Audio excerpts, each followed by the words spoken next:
jam 1 lewat, akhirnya kita nemu nih bang, satu warung. Warung itu sendiri nih, di pinggir jalan itu sendiri, jadi kanan kirinya tuh nggak ada tetangganya. Kondisi warungnya itu lumayan besar bang, tapi lampunya tuh lampu kuning, kayak lampu ayam, tau nggak? Sampai di warung, di situ ada 2 orang lagi nongkrong gitu, bapak-bapak nongkrong hadep-hadepan nih. Cuma mereka tuh nggak ngobrol. Pas gua nyamperin kan mau nanya nih, yang punya warung mana? Kakak gua keluar nih. Udah tuh kita akhirnya setelah kakak gua kencing kan gantian nih gue yang kencing. Jadi tuh toiletnya tuh ya biasa aja bang. Kondisinya ya normal aja, nggak serem, nggak apa-apa. Jadi depan toilet itu ada dapur bang. Gua selesai kencing gantian om gua. Nah kita kan udah lumayan lama tuh di warung itu. Pengen pulang nih bang, pengen bayar, niatnya pengen bayar. Ditungguin, nenek-nenek itu kok nggak balik lagi. Akhirnya om gue coba nyamperin tuh bang ke kamar mandi kan, mungkin nenek-nenek itu ada di dapur kali. Nggak ada bang.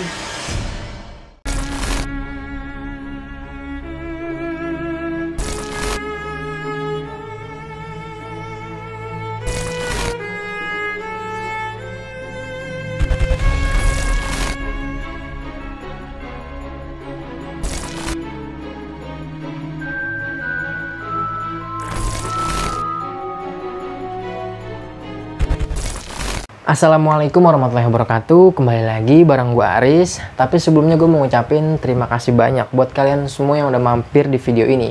Dan pastinya buat kalian semua yang udah support Dimensi Mistik sampai saat ini. Yang udah subscribe, like, komen, dan share setiap video-video terbaru dari Dimensi Mistik. Semoga kebaikan kalian semua pastinya dibalas berlipat ganda oleh Allah Subhanahu wa Ta'ala. Amin.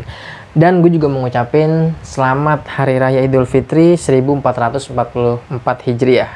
Mohon maaf lahir dan batin buat kalian semua yang merayakannya. Dan di video kali ini seperti biasa, lagi-lagi di samping gue udah bersama dengan seorang narasumber yang mau berbagi pengalaman horornya. Jadi narasumber gue kali ini akan menceritakan kisah horornya pada saat pulang atau keberangkatan mudiknya nih di tahun 2022, di mana narasumber gue ini dan keluarganya singgah di warung gaib nih. Dan nanti biar lebih lengkapnya biar narasumber gue aja menceritakan apa aja yang dialami selama di perjalanan dan selama singgah di warung tersebut. Yaudah, gue juga udah penasaran, langsung aja kita sapa atau kenalan sama narasumbernya. Halo, assalamualaikum Bang Rehan. Waalaikumsalam. Kabar sehat Bang Rehan? Alhamdulillah. Terima kasih banyak udah mau berkenan berbagi pengalaman horornya di Dimensi Mistik. Bang Rehan, tadi kita sempat ngobrol di depan nih sebelum tag. Wah, gokil sih. Gue baru dengarnya nih, baru pernah ada nih cerita di Dimensi Mistik. Kalau Bang Rehan ini pernah perjalanan mudiknya di tahun 2022 ya. Itu mampir di warung, waduh. Bisa diceritain sedikitnya dulu nih Bang. Jadi gue ini kan pulang kampung ya bang. Ya. Tapi nggak lewat tol. Karena harus mampir ke rumah bude gua yang jauh di pelosok. Jadi terpaksa harus lewat jalan biasa, yaitu Alas Roban. Iya. Nah, pada saat gua di Alas Roban itu, gua ke sebuah warung. Di sana gua ketemu 2 orang yang mungkin orang lokal, nggak berekspresi bang. Jadi dia itu gua tanya, nggak ada yang jawab. Diem aja nih. Diem aja. Iya ya Bang, tapi kita tahan dulu nih Bang. Nah, tapi sebelum gue lanjut ke ceritanya Bang Rehan, lagi-lagi di sini gue mau ngingetin buat kalian kalau kalian punya pengalaman horor kisah nyata yang epic-epic seperti yang dialami sama Bang Rehan ini nih. Kalian mau jadi narasumber langsung di Dimensi Mistik, kalian bisa banget. Kalian langsung aja DM ke Instagram Dimensi Mistik atau kepoin langsung Instagram gue, kalian DM di situ. Nanti biar mempermudah, semua linknya bakal gue cantumin di kolom deskripsi.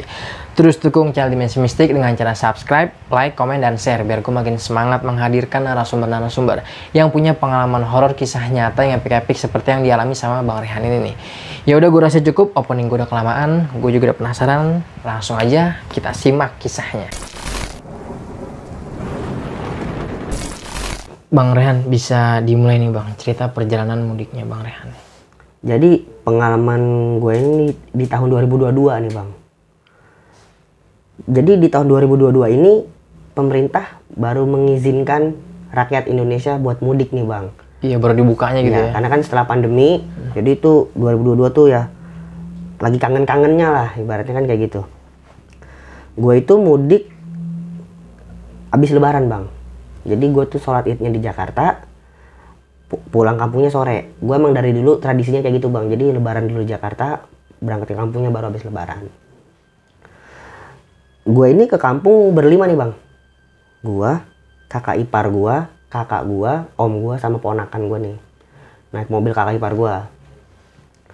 Berangkatlah nih kita menuju kampung gue nih. Jadi kita tuh berangkat awalnya lewat tol nih bang. Nah karena gue harus mampir ke rumah bude gue buat ngambil barang. Jadi bude gue nih nitip barang nih bang buat mbah gue. Tapi rumah bude gue ini ada di pelosok nih bang. Jadi nggak bisa lewat tol. Jadi kita harus ngambil jalur lain. Jadi pas sudah keluar dari tol, kita ke Alas Roban bang. Jadi rumah bude gue tuh di pelosok lah, lumayan jauh. Melipirnya juga agak jauh. Pas kita udah nyampe di Alas Roban itu sekitar jam 12 malam bang. Itu tengah malam tuh kita di Alas Roban. Jalan nih kita nih bang, jam 12 malam tuh. Sekitar jam setengah 1, kakak gue kebelet kencing nih bang. Jadi kita memutuskan untuk nyari toilet. Dicari tuh toilet sepanjang jalan. Nggak ada bang. Warung-warung juga nggak ada. Sepi lah maksudnya. Cuma ada rumah warga doang. Nah makin jauh, makin nggak ada rumah. Jadi plong, jalanan aja gitu. Jalanan sama semak-semak, hutan. Tahu sendiri kan Alas Roban kayak gimana. Jalan tuh kita sekitar udah jam 1 nih bang. Masih nggak ketemu. Jam 1 lewat, akhirnya kita nemu nih bang, satu warung. Warung itu sendiri nih, di pinggir jalan itu sendiri. Jadi kanan kirinya tuh nggak ada tetangganya. Kondisi warungnya itu lumayan besar bang. Tapi lampunya tuh lampu kuning, kayak lampu ayam, tau nggak? Nyampe di warung, di situ ada 2 orang. Orang lagi nongkrong gitu. Bapak-bapak nongkrong hadep-hadepan nih. Cuma mereka tuh nggak ngobrol. Nah, gue nyamperin nih bang. Jadi ada kayak warga lokal gitu bang. Mereka tuh bawa bapak. Gue tanya nih, permisi pak, ini punya warung mana ya pak? Mereka tuh diem bang. Diem. Mereka tuh mukanya kayak nggak ada ekspresinya gitu. Mereka tuh tatap-tatapan bang. Mereka berdua saling tatap-tatapan. Cuman mereka nggak ngobrol. Gue bingung kok gue didiemin ya. Gue mikir oh mungkin dia nggak bisa bahasa Indonesia kali. Gue suruh om gue tanya pakai bahasa Jawa. Om gue ngajak tuh ngobrol pakai bahasa Jawa tuh ke 2 orang itu. Tetap nggak dijawab bang. Tetap nggak direspon ya? Iya. Oh ya udahlah mungkin memang mereka nggak pengen ngomong kali. Akhirnya kita nunggu tuh di meja. Beberapa menit kemudian keluar nih bang, nenek-nenek. Kakak gue nanya nih, permisi bu, boleh numpang toilet nggak bu? Oh ya silakan. Diarahin tuh toiletnya kan. Jadi kakak gue sama kakak ipar gue ini kan pengen kencing nih. Jadi kakak gue tuh minta temenin lah, ya kan, minta temenin. Gue sama om gue nih jaga keponakan gue. Keponakan gue kan tidur. Cuma nggak lama dia bangun tuh bang. Bangun, nah dia kan pakai sepatu tuh bang. Sama om gue dicopot. Dicopotin sama om gue. Selang beberapa menit, kan nenek-nenek nih nanya nih bang, mau pesan apa gitu kan. Ya udah akhirnya om gue pesen kopi, gue pesen teh hangat. Dibuatin tuh sama dia bang. Datang tuh kan kopi sama teh. Beberapa menit kemudian masuk nih bang dia ke dalam. Pas masuk ke dalam, beberapa menit kemudian kakak gue keluar nih. Udah tuh kita akhirnya setelah kakak gue kencing kan gantian nih gue yang kencing. Jadi tuh toiletnya tuh ya biasa aja bang. Kondisinya ya normal aja, nggak serem, nggak apa-apa. Jadi depan toilet itu ada dapur bang. Gue selesai kencing gantian om gue. Nah kita kan udah lumayan lama tuh di warung itu. pengen pulang nih bang, pengen bayar niatnya, pengen bayar. Ditungguin, nenek-nenek itu kok nggak balik lagi. Akhirnya om gue coba nyamperin tuh bang ke kamar mandi kan, mungkin nenek-nenek itu ada di dapur kali. Nggak ada bang. Kita masih nunggu lagi tuh beberapa menit lagi, tetep nggak keluar-keluar bang. Nggak tahu dia kemana. Pengen nanya sama orang yang tadi, takut nggak dijawab lagi. Kita tungguin. Nah, habis itu om gue nanya nih ke kakak gue, tadi nenek-neneknya kemana ya? Lah nggak tahu, kata kakak gue kan aku di toilet, kata kakak gue gitu bang. Tapi tadi dia ke sana loh. Jadi pas kakak gue ke toilet nih bang, kan kakak gue pakai toilet nih. Nah kakak ipar gue tuh nunggu di depan. Nah pas kakak gue udah selesai, kakak ipar gue gantian masuk toilet. Jadi tuh mereka main tunggu-tungguan gitu bang. Selama mereka main tunggu-tungguan, itu nenek-nenek tuh kata kakak gue tuh nggak lewat bang. Padahal tadi lu lihat masuk. Padahal gue lihat masuk. Cuma kata kakak gue sama kakak ipar gue yang main tunggu-tungguan di toilet itu nggak ada nenek-nenek lewat.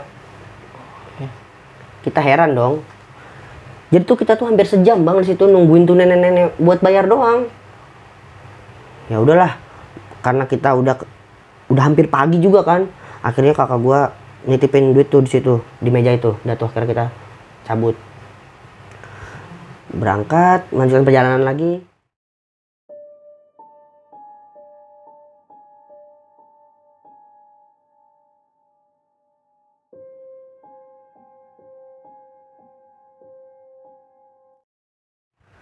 Sampailah nih bang gue di rumah bude gue nih, pagi harinya nih. Pas sampai di rumah bude gue, kakak gue ngomong ke gue bang, ternyata sepatu keponakan gue tuh ketinggalan bang di warung tadi. Oh iya. Karena harganya lumayan ya bang ya.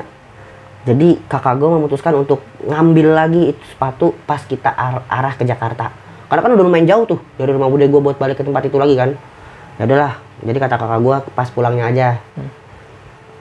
Sampai di rumah bude gue, istirahat dulu tuh bang. Gue istirahat, berangkat ke rumah mbah gue ini sore bang, sebelum maghrib. Berangkat ke rumah mbah gue, nyampainya tuh jam 10 malam. Sampai di rumah mbah gue sekeluarga istirahat. Besoknya silaturahmi lah ke tetangga-tetangga di kampung. Silaturahmi sekaligus juga liburan. Gue sempat ke pantai juga bang, sama ke wahana anak-anak buat keponakan gue. Di kampung itu gue sekitar 5 hari. Di hari kelima sore gue memutuskan untuk pulang ke Jakarta, tapi lewat jalur yang sama. Jadi nggak langsung lewat tol, karena kan harus ngambil sepatu keponakan gue dulu nih. Sampai di jalur Alas Roban itu bang, jam setengah 12 malam. Pada saat di mobil, kakak gue nih heran nih bang sama kejadian kemarin. Kok nenek-neneknya nggak ada ya? Jadi tuh saling bertanya-tanya tuh bang. Kakak ipar gue juga, iya, kok pas aku nungguin kamu, jadi dia ngomong ke kakak gue kan, pas aku nungguin kamu di toilet, itu nenek-nenek nggak lewat sama sekali. Jadi bingung tuh. Gue juga nyeletuk kan, iya sama, tuh juga bapak-bapak yang nongkrong kok ditanya nggak jawab. Mereka juga, aku liatin kan, gue jadi sharing kan di situ. Selama aku nungguin kakak di toilet, kakak ke toilet, itu bapak-bapak nggak ngobrol sama sekali. Gue jelasin di situ bang. Sampai kita pulang, itu mereka nggak ngobrol. Ekspresinya juga datar. Jadi ya pikiran kita tuh jadinya makin kemana-mana tuh bang. Jalanlah tuh mendekati warung. Jadi om gue nih inget nih bang patokan warung itu. Pas udah mendekati, kok warungnya nggak ada. Tadi kan di awal gue sempat bilang tuh bang, kalau bangunan itu sendirian, kanan kirinya nggak ada tetangga. Sampai di sana kok warungnya nggak ada ya. Kata kakak ipar gue, oh mungkin depanan lagi kali om. Oh ya mungkin kali ya, kata om gue gitu. Maju tuh akhirnya, maju lagi. Itu kita udah maju sekitar 5 menit, itu tetap nggak ada bang. Tetap kanan kirinya hutan. Wah warungnya kemana dong? Nah kata om gue, coba deh kita mundur lagi deh. Soalnya kata om gue, dia tuh yakin banget bang kalau warung itu tuh ada di belakang posisinya. Muter balik lagi bang. Pas muter balik, nyampe nih kita di satu titik yang kita yakini itu kalau itu tempat warung itu berdiri. Kita sempat mikir bang, apa mungkin kali ya warungnya udah digusur?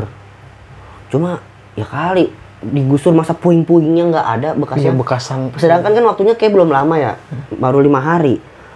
Sedangkan kalau kalau bangunan digusur pasti puing-puingnya masih ada lah. Ini rata semak-semak gitu bang. Masa bisa secepat itu tanaman tumbuh? Akhirnya gua sama om gue duluan nih bang turun nyari sampai kita nyari ke pojok-pojok tuh nggak ada bang. Akhirnya kakak ipar gue juga ikutan turun sama kakak gua. Akhirnya keponakan gua kan tidur nih bang, sampai di bawah juga bang. Cuman kakak gua nggak melipir, dia cuman nunggu di deket mobil. Nah pas kita lagi nyari-nyari nih bang, kakak ipar gue nemuin bang sepatu keponakan gue bang. Dia tuh posisinya ada di dalam semak-semak. Iya. Pas dicek lah bener. Ada nih sepatunya. Ada plus duit 50.000. Kan kakak gue sempet naruh duitnya 50.000 buat bayar. Oh iya, ninggalin di meja itu. Iya, ada bang di situ. Gokil ya. Wah, kita makin ketakutan nih, karena nih pasti udah pasti nggak beres nih pasti. Akhirnya kita memutuskan untuk cepet-cepet ke mobil deh, ya kan? Karena nih nggak tahu nih bakal terjadi apa nih kan. Menuju ke mobil nih, gue kan paling belakang ya. Gue ngeliat bang, gue sempet noleh gini di pandangan gue nih sekitar 50 meter ke kanan. Gue ngeliat nenek-nenek yang di warung itu bang keluar dari semak-semak. Hah? Iya. Tapi dia itu kayak seolah-olah nggak ngelihat gue dan keluarga gue. Jadi pandangannya fokus ke depan.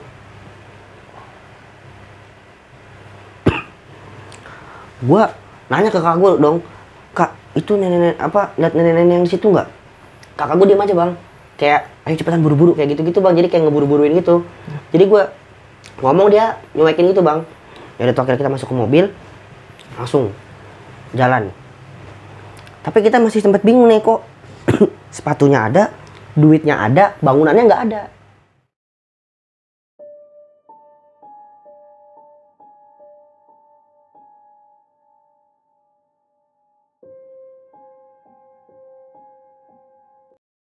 Akhirnya kita segera bergegas nih bang, meninggalkan tempat tersebut nih. Kemudian gua nih jalan nih bang, udah sekitar setengah jam nih di perjalanan. Tiba-tiba kakak ipar gue nih minggir nih buat ngisi air radiator. Nah gue turun juga nih, gue turun jadi nemenin kakak ipar gue ngisi radiator kan. Pas gue masuk lagi ke dalam mobil, jadi kan posisi gue kan kakak ipar gue nyetir mobil nih. Nah posisi gue tuh ada di belakang kakak ipar gue, jadi gue tuh bisa ngelihat kaca yang di atas itu. Gue ngeliat, gue kaget bang. Gue ngeliat di kaca itu ada pocong bang. Hah? Berarti pocong itu ada di belakang gue dong. Kalau misalkan gue ngeliat dari kaca. Astagfirullahaladzim. Itu perawakannya tuh pocongnya tuh mukanya muka pucet, tau gak bang? Muka pucet gitu. Mukanya nggak hancur, tapi muka pucet. Tapi pocong bang. Ya kan? Astagfirullahaladzim. Pas gue nengok nggak ada. Jadi gue ngeliat di kaca ada, gue liat ke belakang nggak ada. Gue sampai kakak jalan sampai. Jadi kan bangkunya kakak ipar gue tuh gue tebak-tebak gini, kak jalan cepetan. Akhirnya jalan tuh. Ditanyakan sama om gue, kenapa? Wah nggak apa-apa om, nggak apa-apa. Jadi gue ditanya nggak apa-apa bang. Padahal gue shock banget. Om gue, kenapa? Sampai nanya gitu kan. Nggak om, nggak apa-apa. Jadi kakak ipar gue nih memprediksi nih bang, kita itu bakalan nemu pemukiman itu sekitar 2 jam dari titik warung tersebut nih bang. Tapi kita tuh udah berjalan hampir 3 jam bang, nggak nemu pemukiman. Jadi jalannya sama aja, semak-semak aja, hutan, nggak ada siapa-siapa. Paling selaginya ada mobil nih bang ya, paling cuma 10 menit sekali. Jadi setiap 10 menit satu mobil, itu pun arahnya berlawanan sama kita. Jadi kita arah Jakarta, dia arah ke timur, ya kan. Jadi kita nih bertanya-tanya nih bang, kok nggak nyampe-nyampe, apa salah kali ya? Cuman bener bang, di maps itu bener. Kayak ipar gue kan liat maps juga kan. Bener bang, jalurnya lurus. Cuman ya begitu, nggak nyampe-nyampe. Udah jalan sampai 3 jam. Kita nggak nemu pemukiman bang. Tapi kita nemu orang. Iya. Jadi pas di perjalanan, gue kan lihat lagi nih di kaca atas. Berarti itu kan kaca bisa lihat ke belakang kan. Gue ngeliat di belakang tuh bang, ada kayak bapak-bapak naik motor. Posisinya tuh di belakang mobil gue bang. Iya. Dia nggak mau nyalip. Sedangkan jalanan kan sepi banget tuh. Nyalip aja dong kalau emang dia buru-buru pengen jalan. Cuma dia posisinya di belakang kita. Nah, gue alihin pandangan sedikit nih bang. Jadi kan pandangan gue ke atas nih. Gue nengok ke bawah dikit. Pas gue balik lagi, itu bapak-bapak udah nggak ada bang. Pas gue nengok ke kaca lagi udah nggak ada. Udah hilang nih. Hilang. Sedangkan kanan kiri itu kan hutan sama semak-semak. Ya kali dia belok ke semak-semak bang. Kan gue berjalan nih bang. Sekitar 20 menit kemudian, bapak-bapak itu ada lagi bang. Muncul lagi nih. Iya. Gue lihat perawakannya sama, motornya sama. Iya. Gue mikir kan, kok dia ngikutin gue mulu ya? Dia tuh nggak mau nyalip. Nah, kan gue selalu ngeliat ke atas nih. Pas gue nengok bawah dikit, balik lagi, nggak ada lagi bang. Hilang lagi nih. Jadi kalau gue alihin pandangan sedikit, pas gue balik lagi ke kaca tuh dia udah nggak ada. Sampai gue begini-gini tuh nggak ada. Tapi semuanya lihat nih posisi ada bapak-bapak itu di belakang. Oh, gue nggak tahu bang. Gue nggak nanya. Jadi tuh yang ngerasa gue doang. Bang Rehan aja. Soalnya om gue udah agak-agak ngantuk. Kakak gue fokus nyetir. Kakak ipar gue nyetir, kakak gue tidur, ponakan gue tidur. Jadi yang sadar tuh cuma gue sama kakak ipar gue doang. Kemudian kakak ipar gue fokus nyetir. Oh mungkin dia warga lokal kali. Gue mikir gitu lagi bang. Jalan nggak sampai 10 menit bang, ada lagi tuh orang. Akhirnya gue lihat begini nih bang. Jadi gue nggak ngeliat dari kaca lagi nih bang. Gue ngeliatnya begini. Gue latiin begini. Iya. Dia natap gue bang. Oh iya. Dia natap. Wah, serem banget gue kan. Jadi tuh dia ngeliatin gue terus bang. Ngeliatannya tuh kayak ngeliat sinis gitu ke gue. Iya. Wah, gue takut gue buang muka aja. Pas gue balik lagi, udah nggak ada lagi bang. Hilang lagi nih. Hilang lagi bang, beneran. Iya. Gue juga nggak tahu itu siapa ya kan. Nah, nggak lama dari situ, sekitar 5 menit lah, baru bang muncul pemukiman. Baru nih keluar dari jalan Iya. Sorban itu ya. Heeh. Iya, iya. Nah, pas kita udah pengen masuk tol, nih bang, gue ngeliat bapak-bapak yang tadi tuh bang, ada di, jadi gini bang, kan pengen masuk tol nih, ada di pinggir-pinggir kan ada kayak rumah-rumah gitu kan, dia ada di situ bang. Bapak yang tadi ngikutin dari belakang aja tuh. Iya, sambil gini-gini, beneran itu gue nggak bohong, gini-gini, ngarah ke gue. Jadi pas gue masuk tol dia ada di pinggir dia. Oh iya. Gue langsung, wih serem banget. Udah tuh, akhirnya kakak ipar gue masuk ke tol. Langsung ke tol yang arah Jakarta bang. Iya. Berhentilah tuh kita di pom bensin. Nah pas di pom bensin, gue nanya nih sama kakak ipar gue kan. Gue iseng gue tanya, Kak, ngelihat yang tadi naik motor di belakang kita gak sih? Oh ngelihat. Tapi dia tadi belok ya ke gang. Gue mikir gitu kan. Jadi kakak ipar gue tuh ngeliat dia belok ke gang. Bukannya sepanjang jalan gak ada gang ya? Ada tadi gangnya kecil banget. Jadi tuh kakak ipar gue ngeliat dia belok ke gang bang. Padahal itu jelas-jelas hutan semua. Oh hutan banget bang. Iya, iya. Selaginya dia belok ke gang, masa tiba-tiba dia ada lagi bang? Iya.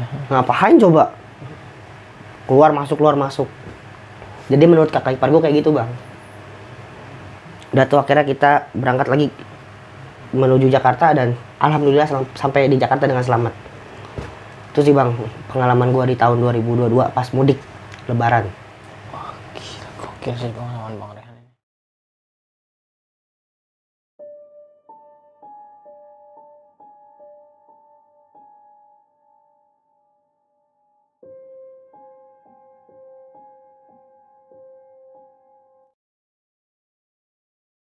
Dan ada yang pengen gue tanya ini bang, ketika lu singgah di warung tersebut nih, itu terkesannya nenek-nenek itu biasa aja, layaknya ya seperti kita lah ya, manusia-manusia normal, atau ada perbedaan nih bang dari segi wajah atau tampak lah keseluruhan dari nenek-nenek ini? Normal banget bang. Jadi kayak nenek-nenek pada umumnya. Cuman emang agak bungkuk dikit lah. Cuma sama nenek gitu kali ya, apa agak bungkuk dikit. Dan itu rambutnya itu putihnya tuh gimana ya? Kayak ada, gue nggak tahu ya, mungkin gue lagi ngantuk apa gimana, kayak ada garis-garis merah gitu bang. Garis-garis gitu doang. Oh, di sela-selaan. Iya kayak gitu, di sela-sela gitu doang. Gue nggak tahu ya, mungkin gue lagi ngantuk, cuman yang gue liat kayak gitu, kayak ada merah-merah gitu, jadi putih, kayak ada merahnya gitu. Cuma merah-merahnya sekilas gitu lah, kayak garis-garis udah. Iya. Dan setelah Bang Rehan pesen teh sama kopi itu buat omnya, sempet diantrin ya sama nenek itu ya. Sempat. Dan nenek itu masuk ke dapur nih. Iya. Tapi kakak ipar Bang Rehan sama kakaknya Bang Rehan sendiri nggak ngeliat nih nenek-nenek itu. Nggak ngeliat. Jadi kan pas kakak gue sama kakak ipar gue ke toilet. Iya. Jadi pas kakak gue masuk ke toilet, kakak ipar gue di depan nih nungguin. Pas kakak gue selesai, kakak ipar gue gantian masuk. Jadi main tunggu-tungguan. Logikanya pasti ngeliat dong. Iya harusnya. Kan gue juga ke toilet nih bang. Setelah mereka, gue kan ke toilet juga. Gue ngeliat itu juga. Jadi nih toilet, ini kan dapur, udah nggak ada tempat apa-apa lagi di situ. Iya. Emang dapurnya agak luas sih, cuman nggak ada apa-apa lagi di situ. Iya, dan nenek itu emang nggak ada gitu ya? Nggak ada. Mungkin andaikan ada pintu rahasia di situ, ngapain warungnya ditinggal bang? Iya. Harusnya gitu kan? Kan ada pengunjung baru iya, gitu. Iya, masa ditinggal? Iya. Dan sama dua sosok warga lokal nih yang menurut mungkin dia benar-benar warga lokal sekitar gitu ya. Mungkin ya. Ya, tapi yang bikin anehnya nih dua orang ini nih nggak saling sapa atau komunikasi nih ya. Diem bang, diem. Udah nggak ngapa-ngapain, pokoknya dia diem aja dah. Iya. Gue sampai gue liatin gini bang, itu udah diem aja, mereka nggak ngapa-ngapain. Tapi mereka saling natap, tapi nggak ngapa-ngapain. Itu mukanya bisa digambarin bang, dia pucat atau biasa aja? Pucat sih enggak, cuman ya kayak nggak ada ekspresi, gimana sih bang? Datar banget ya. Wajar, mukanya wajar, nggak pucat nggak apa. Iya, iya. Kakinya napak. Iya, tapi ditegur diem.